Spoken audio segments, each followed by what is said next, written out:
Bonjour à tous et bienvenue dans cette nouvelle vidéo. Donc aujourd'hui vidéo dédiée à Power Query et notamment ici comment faire une requête qui permet de calculer un nombre de jours effectués entre deux dates en affichant les mois et les années pour chacun de ces jours calculés. Donc on va aller voir qu'on peut faire ça avec une requête Power Query et qu'on aura certainement du mal aussi à faire avec des formules ou très compliqué. Vous allez voir qu'avec une requête on pourrait ici calculer le nombre de jours entre une date de début et une date de fin, pour des suivis de projet par exemple, mais aussi connaître lorsqu'on a des dates qui chevauchent des périodes. Par exemple ici on a une date qui chevauche juin et juillet. Moi je veux savoir le nombre de jours entre ces deux dates, mais le nombre de jours qu'il y a eu entre juin et le nombre de jours aussi sur juillet. Voilà, pour avoir ici mois par mois le détail. D'accord, il n'y a pas le nombre de jours entre les deux. Donc on va aller voir comment pouvoir faire ça dans une requête grâce à des calculs. Et on va essayer donc de voir comment ça fonctionne. Alors pour ça, donc première étape, c'est de charger la source dans Power Query. Donc vous mettez sur votre tableau, vous allez dans Données, et ici dans Récupérer et transformer les données, on va lui dire à partir d'une table ou d'un tableau. Ok, donc on va charger la source. Ok, voilà, donc ici maintenant on a la source qui a été chargée. Alors on va lui mettre une date courte parce qu'on ne gère pas les heures, donc on va pouvoir formater et retyper ici les champs date début et date de fin avec les dates. D'accord. Voilà donc ici pour cette partie-là. Ensuite maintenant il nous faudra ici récupérer donc dans une nouvelle colonne le nombre de jours qu'il y a entre ces deux dates. D'accord. Et en mettant ici le nombre de jours mais sous format de liste. Pour savoir qu'ici, entre le 15 et le 21, il y a le 15 et ainsi de suite. Entre le 14 avril et le 16, il y a le 14, le 15 et le 16. Voilà, on veut avoir la liste de ces 3 jours qu'il y a entre ces deux dates. Donc pour ça, il faut qu'on crée une liste dans une nouvelle colonne. Donc on va aller ajouter une nouvelle colonne personnalisée. D'accord. On va l'appeler ici année, peu importe. Et on va lui mettre ici une formule sous format de liste, puisqu'il va falloir qu'on crée une liste entre la date de début et la date de fin. D'accord. Donc pour ça, une liste en Power Query se met entre accolades, si on veut générer une liste. D'accord. Et on va chercher ici donc une instruction, on va mettre number, puisque c'est une date, c'est un chiffre, point from. D'accord. Et on va lui demander d'aller chercher la date de début. Ok. On va fermer le truc. Et on va mettre deux points jusqu'à, d'accord, number point from, et on va lui mettre aussi la date de fin. Ok, la date de fin. On ferme la parenthèse et on ferme l'accolade pour qu'il puisse générer cette liste. Donc on lui demande ici de créer dans une nouvelle colonne une liste où on va avoir toutes les dates entre la date de début et la date de fin. Donc vous allez faire OK. Et là vous allez voir que maintenant on vient de créer une nouvelle colonne. D'accord, liste. Et là on va avoir ici, regardez quand je clique dessus, on a bien 1, 2, 3, 4, il y a bien 4 jours. On va mettre ici le 14 et le 16. Vous allez voir qu'ici il y a bien 3 jours entre le 14, 15 et 16. Ici on a la liste des jours qui s'affiche dans une liste. On le voit ici en bas. On a ici la liste avec toutes les dates correspondant entre la date du début et la date de fin. Okay. Donc maintenant, une fois qu'on a fait ça, donc on pourrait ici développer. Ici, on va renommer la requête, on va l'appeler affiche liste année. Okay. Ici, voilà, ainsi de suite. Et maintenant, il faudrait qu'on développe cette liste. D'accord. Donc pour développer cette liste, il suffit de cliquer ici sur la petite flèche. Voilà. Ici, voilà, et on va lui dire de développer des nouvelles lignes. Voilà. Et ici, on a donc les dates qui ont été ici rajoutées. Ok. Directement. Donc ici, on va renommer l'étape. On va l'appeler développe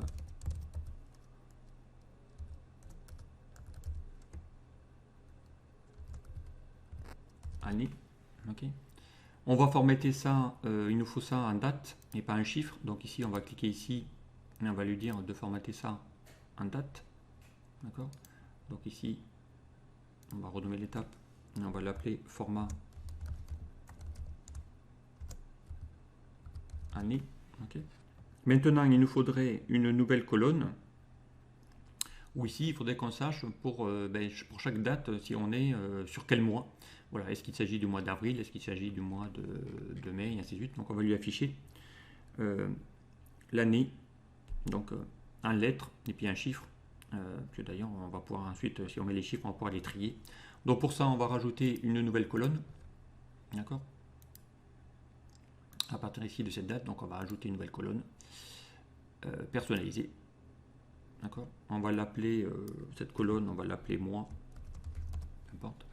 Et on va aller lui faire une formule qui va permettre d'extraire les mois directement. Donc pour ça, on va chercher, on va transformer ce chiffre number to texte. D'accord, on va déjà le transformer en texte pour avoir le mois en lettres. Okay. On va lui demander ici de récupérer ça à mois. Donc on va chercher l'instruction date month. Voilà, date mois. Date, voilà, point, mois. Ok. Month. Ok. À partir de là, eh bien, il va vous demander de quoi? Eh bien, ici, de mon champ année. D'accord. On va fermer ici la colonne. Et ici, il va vous demander donc le format. Ben, le format, on va mettre 00 pour le mettre sur 2 digits. D'accord. On va fermer ici. Hein, et on va lui demander d'aller concaténer ça avec la date. Point month name. Voilà, on va chercher le nom du mois. Okay. Et là, bien, pareil aussi, on va lui chercher l'année, qui met aussi l'année, et on ferme la parenthèse. Ok. Voilà, donc a priori, il n'y a pas d'erreur de saisie. On va faire OK. Voilà. Alors, expression erreur, nom, date, oui, month name. J'ai dû faire une petite faute. Voilà, month avec un H.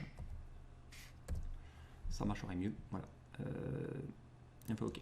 Voilà, donc ici, on a maintenant les infos voilà, directement avril. Alors on va même mettre un petit espace entre les deux, ça marche pas de peine. Donc ici on va faire juste le format 0 et puis espace, voilà, pour mettre ici, comme ça on aura un espace entre les deux. Voilà, et ici donc on a ici maintenant la période des mois directement. Ok. Ok.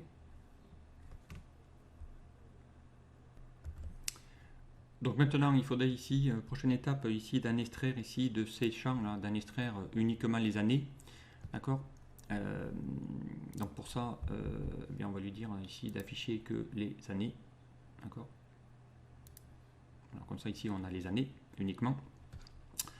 Donc ici on va extraire année, on va faire voilà, extraire année, ok. Ici, on va juste renommer l'étape qu'on a oublié de renommer tout à l'heure. Voilà, on va l'appeler affiche mois. Okay. Et une fois qu'on a fait ça, donc ici, donc à cette étape-là, il faudrait qu'on prenne les deux et qu'on les fusionne, encore pour avoir ici les mois et puis l'année, pourquoi pas. D'accord. Donc ici, on va sélectionner les deux et on va lui dire d'aller fusionner les colonnes. D'accord. On va lui mettre un séparateur entre les deux, on va lui mettre un espace ici, voilà, un espace entre les deux, et on fait OK. Comme ça, on va avoir maintenant ici l'année et le mois. D'accord. Alors, on va peut-être renommer l'étape. Ouais, on va l'appeler année-mois, peu importe. Donc, du coup, on va renommer la requête. On va l'appeler année fusionne année mois. Ok.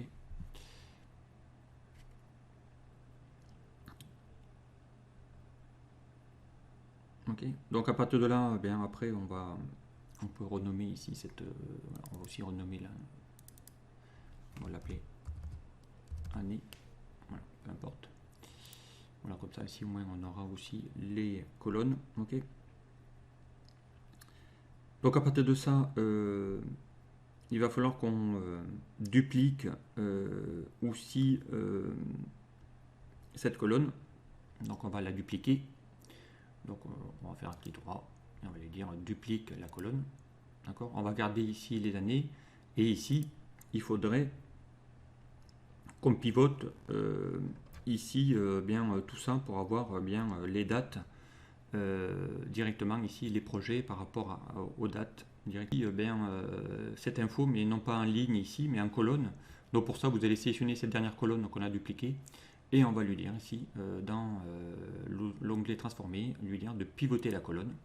Voilà. Et on va lui dire de pivoter, attention, pas n'importe quelle valeur, mais cette colonne année ici à l'intérieur. D'accord. Et on fait OK. Et là maintenant, il va vous mettre ici le nombre autant qu'il y a de dates avec les mois, avec ici pour chacun le délai correspondant ici sur des périodes. D'accord. Si on va chercher ici une date, par exemple ici là, voilà, le 26 avril jusqu'au 5 mai, ici on a une date de début, une date de fin. 26 avril jusqu'au 30 avril, il y avait 5 jours, 26, 27, 28, 29, 30. D'accord. Et on a encore 4 jours sur le mois de mai. Donc ici on a bien les 5 jours pour le mois d'avril. Et ici, on a bien 4 jours pour le mois de mai. D'accord, avec ici l'année correspondante. Et ici, ainsi de suite, ainsi de suite. Donc, il va vous faire le calcul, le nombre de jours par mois et par année, d'accord, entre les deux dates. D'accord. Une fois que vous avez fait ce genre de tableau, donc ici, on va juste renommer ici, voilà, on va faire renomme colonne. Non, renomme colonne. Okay. Ici, on va juste lui dire de dupliquer la colonne, donc clic droit, renommer. Ici, on va lui dire duplique colonne année. Et ici, on va lui dire de pivoter. Voilà, on va lui dire pivote colonne année. Okay. Donc, une fois que vous avez fait, maintenant c'est finalisé. Donc vous avez ici votre tableau avec ici les dates qu'on a réalisées. Donc à partir de là, on peut lui demander d'aller, pourquoi pas, accueil, fermer, charger dans, et hop, voilà, on va juste ne faire qu'une connexion. Voilà. Donc maintenant, on a ici notre tableau qui a été réalisé. D'accord. Voilà. À partir de là, maintenant, on pourrait avoir ici une visu un peu plus simple. Donc pour ça, on va refaire une deuxième requête. Ça, c'est la deuxième étape. On va calculer maintenant le nombre de jours entre les deux. Parce que là, analyser ce genre de tableau va être un petit peu compliqué à faire dans un tableau. Okay. Ici, pour aller chercher les chiffres, on va essayer de faire ça différemment. Donc pour ça, on va faire une nouvelle requête, mais qui va faire référence à celle-ci. D'accord. Ici, on va la renommer, on va l'appeler total NB jour par exemple. Voilà. Et on va lui dire ici de prendre ici les 3 premières colonnes. D'accord. Et on va lui dire ici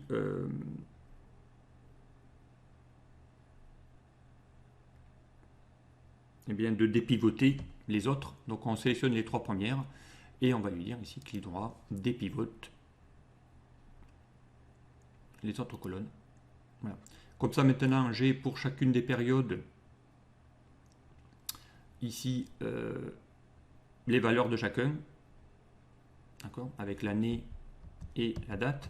Alors pour ça on va faire en sorte de séparer les mois ici et les années, d'accord. Donc pour ça on va lui dire d'aller dans transformer, on va lui dire d'aller fractionner cette colonne, d'accord.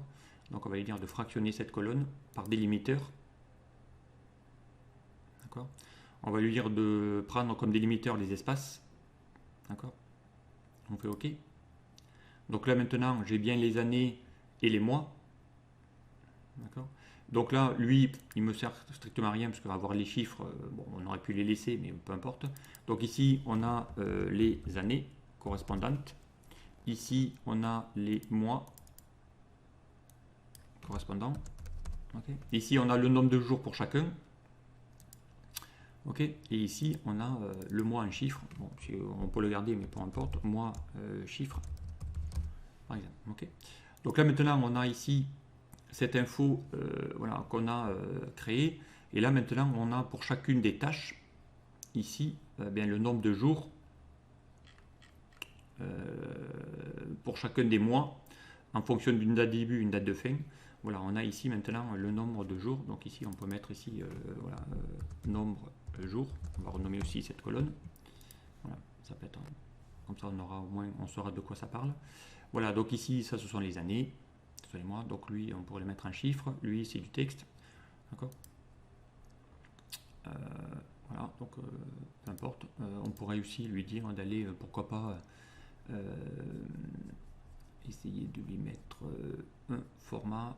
Alors, est-ce qu'on pourrait transformer ça en première lettre de chaque mot en majuscule? Comme ça, on aurait les mois écrits avec les premières lettres de mots en majuscule. C'est fait. Voilà, maintenant qu'on a fait ça, eh bien, on pourrait maintenant l'extraire ça dans un tableau. Donc, accueil, fermer, charger dans. Voilà, on va lui dire de créer ce tableau dans une nouvelle feuille plutôt. On fait OK. Et là maintenant j'ai ici toutes les infos nécessaires pour faire maintenant mon calcul en nombre de jours. Voilà, avec notamment pourquoi pas un tableau croisé dynamique. D'accord. Donc ici je pourrais par exemple créer un tableau croisé dynamique. On va le créer dans une feuille distante, on va le mettre juste ici, voilà, quelques colonnes à côté, on fait là. Voilà. Ici on pourrait maintenant avoir par tâche le nombre de jours qu'il y a, d'accord. Et là je pourrais même l'avoir maintenant par donc ici on pourrait mettre on va renommer ici, on va mettre tâche, okay. Ici on va mettre nombre de jours, okay. Et là maintenant ben, je pourrais ici créer un segment. Donc on va ici dans les analyses créer un segment. On va en créer deux, une pour les années, une pour les mois. D'accord. Et maintenant, eh bien ici, j'ai maintenant pour tiens, l'année 2020, 2021, ici on a le nombre de jours qu'on a par tâche.